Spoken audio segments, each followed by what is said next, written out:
નમસ્તે મિત્રો, આ વિડીયો એક પ્રેરણાદાયી કાલ્પનિક વાર્તા રજૂ કરે છે, જેનો ઉદ્દેશ શિક્ષણનું મહત્ત્વ અને બાળમજૂરી જેવા સામાજિક મુદ્દાઓ પર જાગૃતિ લાવવાનો છે.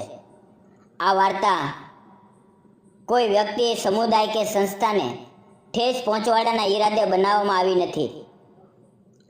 આ વિડીયોમાં બાળમજૂરી જેવા સંવેદનશીલ વિષયનો ઉલ્લેખ છે, જે નાના બાળકો માટે યોગ્ય ન હોઈ શકે. કૃપા કરીને આ વિડીયોને સકારાત્મક દૃષ્ટિકોણથી જુઓ અને સમાજમાં બાળમજૂરી નાબૂદ કરવા તમારો ફાળો આપો. તો ચાલો મિત્રો, વાર્તા શરૂ કરીએ. નમસ્તે મિત્રો, આજે હું તમને એક એવી વાર્તા સંભળાવવા જઈ રહ્યો છું જે તમારા દિલને સ્પર્શી જશે અને તમને કંઈક નવું વિચારવા મજબૂર કરશે. આ વાર્તા છે રાજુની, એક નાનકડા ગામના છોકરાની, જેના જીવનમાં અંધકાર હતો, પણ શિક્ષણના દીવડાએ તેનું જીવન બદલી નાખ્યું. રાજુ એક નાના ગામમાં રહેતો હતો, જ્યાં દરેક દિવસ એક નવો સંઘર્ષ લઈને આવતો. તેની ઉંમર નાની હતી, પણ તે શાળાએ જવાને બદલે ગામની ચાની દુકાન પર કામ કરતો હતો. રાજુના પિતા ખેત મજૂર હતા અને તેમની માતા લાંબા સમયથી બીમાર હતી. ઘરની આર્થિક સ્થિતિ એટલી ખરાબ હતી કે રાજુએ નાની ઉંમરે જ પરિવારની જવાબદારી ઉઠાવવી પડી. આપણે એક પળ માટે રોકાઈએ અને વિચારીએ, એક બાળક જેની ઉંમર રમવાની અને ભણવાની હોય, તેના ખંભા પર આખા પરિવારનો બોજ હોય તો કેવું લાગે? મિત્રો, રાજુનો દિવસ સવારે વહેલો શરૂ થતો.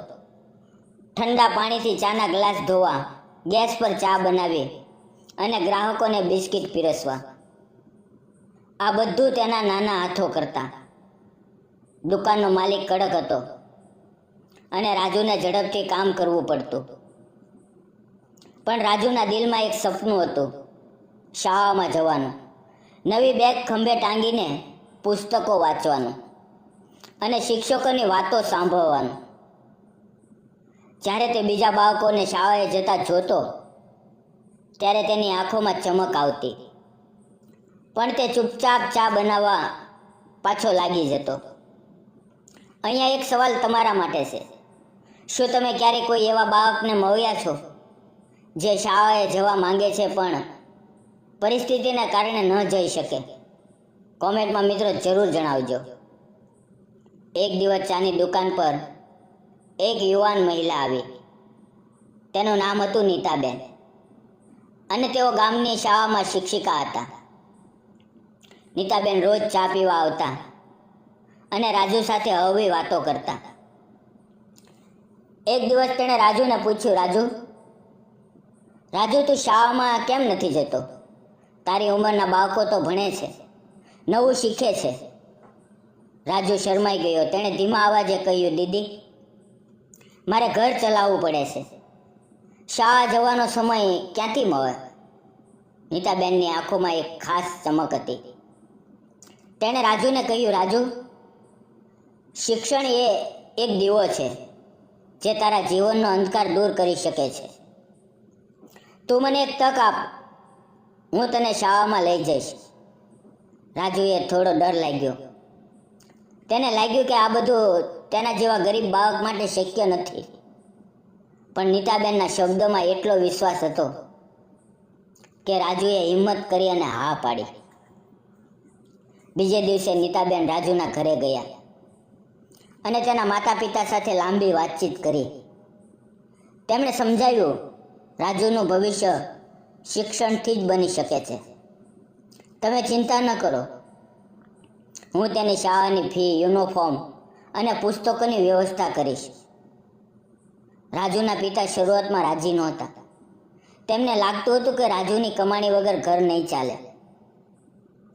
પણ નીતાબેને એક NGOનો સંપર્ક કર્યો, જેણે રાજુના પરિવારને નાની લોન અને આર્થિક મદદ આપવાનું વચન આપ્યું.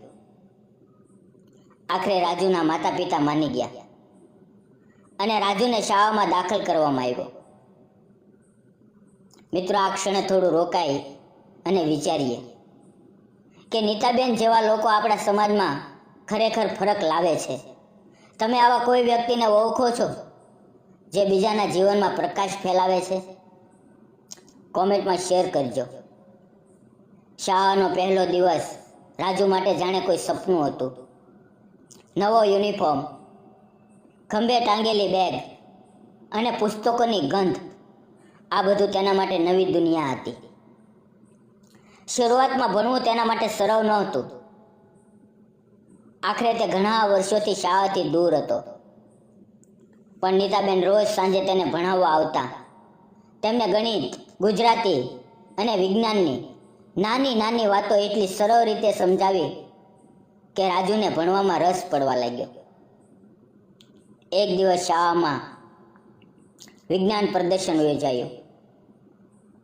રાજુએ નીતાબેનની મદદથી એક નાનું સોનાર પેનલનું મોડલ બનાવ્યું જે ગામના ઘરોમાં પ્રકાશ આપી શકે.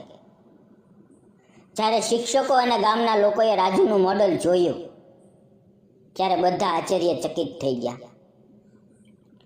રાજુને પહેલી વખત લાગ્યું કે તે ખરેખર કંઈક ખાસ બની શકે છે. આ ક્ષણ રાજુના જીવનનો ટર્નિંગ પોઈન્ટ હતો. તમારા જીવનમાં કોઈ એવી ક્ષણ આવી છે જેણે તમને પ્રેરણા આપી હોય? મિત્રો, કોમેન્ટમાં જણાવજો. આમ સમય વીતતો ગયો. નીતાબેન અને એનજીઓની મદદથી રાજુએ 12મું ધોરણ પાસ કર્યું અને પછી શિષ્યવૃત્તિ મેળવીને ડૉક્ટર બનવાનું શિક્ષણ શરૂ કર્યું. મિત્રો, રસ્તો સરળ નહોતો. ઘણી વખત રાજુને લાગ્યું કે તે આગળ નહીં વધી શકે, પણ નીતાબેનનો સાથ અને તેની પોતાની મહેનતે તેને હારવા ન દીધો. અને અંતે આજે રાજુ એક સફળ ડૉક્ટર છે. પણ તેનું સપનું ફક્ત પોતાનું જીવન બનાવવાનું નહોતું. તે ઈચ્છતો હતો કે તેના જેવા બીજા બાળકોને પણ શિક્ષણની તક મળે.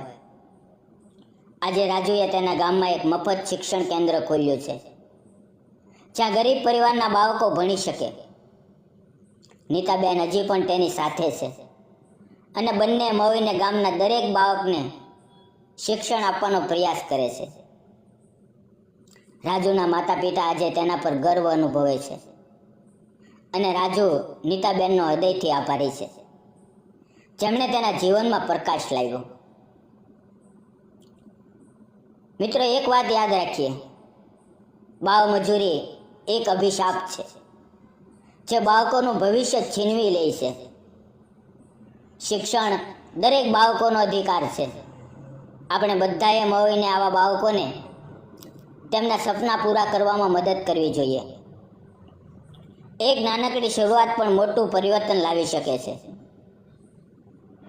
મિત્રો, રાજુની આ વાર્તા આપણને શું શીખવે છે? શિક્ષણ એ એક એવું હથિયાર છે જે ગરીબી અને અજ્ઞાનનો નાશ કરી શકે છે. આપણા સમાજમાં ઘણા રાજુ જેવા બાળકો છે જેને ફક્ત એક તકની જરૂર છે. શું તમે આવા કોઈ બાળકને મદદ કરવા માંગો છો? તમારા વિચારો કોમેન્ટમાં જરૂર શેર કરો. જો તમને આ વાર્તા ગમી હોય ને તો લાઈક કરો, શેર કરો અને અમારી ચેનલને સબસ્ક્રાઈબ કરવાનું ન ભૂલો. બેલ આઇકન દબાવો જેથી નવા વિડીયોની નોટિફિકેશન તમને મળે. મિત્રો, આગળના વિડીયોમાં કઈ વાર્તા સાંભળવા માંગો છો? કોમેન્ટમાં જણાવો. ધન્યવાદ મિત્રો. આપણે ફરી મળશું એક નવી પ્રેરણાદાયી વાર્તા સાથે. જો તમે આ વાર્તા દિવાળીના દિવસે જોઈ રહ્યા છો તો બધા મિત્રોને હેપી દિવાળી. ધન્યવાદ મિત્રો.